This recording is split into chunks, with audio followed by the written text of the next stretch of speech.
भाई सॉरी, हो सकता है कि ये वाला वीडियो बहुत सारे लोगों को हज़म ना हो, लेकिन कोशिश करना इसको आखिरी तक देखना, हो सकता है कुछ आप समझो। तो ये ऑस्ट्रेलियन सुपरमार्केट के अंदर का है। देखना, इसको खाना किसी एक धर्म में अच्छा माना नहीं जाता जो मेरा है।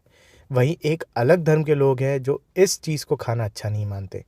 और ये वाली चीज़ ऐसी है कि मेरे ही धर्म में इसको लेकर लोगों की अलग अलग मान्यताएं हैं, लेकिन ये सब एक साथ रखे हुए हैं। और वहीं पर यहाँ पर सब्जियां भी साथ में रखी हुई हैं।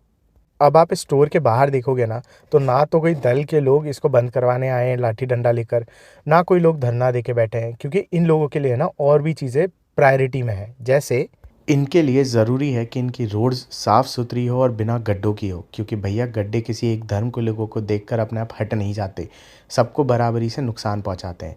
इनके लिए ये भी ज़रूरी है कि साइकिल चलाने वालों के लिए अपना रास्ता हो, चाहे रेजिडेंशियल एरिया हो या कमर्शियल। पैदल चलने वालों के लिए हर जगह फुटपाथ हो और रोड क्रॉस करने के लिए क्रॉसिंग भी हो।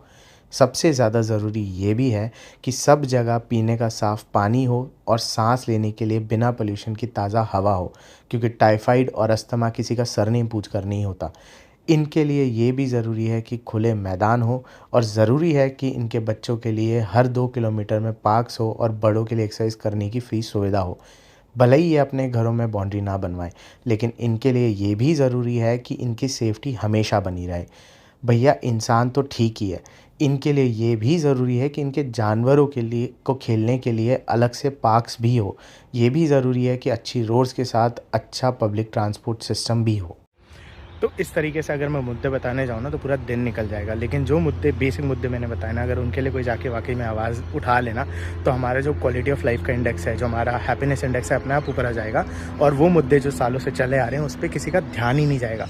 लेकिन कोई चाहता ही नहीं है, कोई भी नहीं चाहता कि ऐसा हो, ताकि लोगों का ध्यान इन सब छोटी मोटी चीज़ों में लगा रहे और जो एक्चुअल डेवलपमेंट है वो किसी का हो।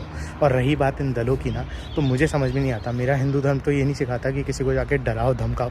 अब ये पता नहीं टीका लगा के कहाँ से आ जाते हैं और लोगों को डराते धमकाते हैं। अगर आपके पास इतना ही पावर है ना, इतना ही बल है, आप कोई दल के हो, तो आप जाकर ये काम करवाओ, लेकिन करवाओगे नहीं। पता है क्यों? क्योंकि उसमें मेहनत लगती है जो आप करोगे नहीं, क्योंकि डराना ज़्यादा आसान है लोगों को।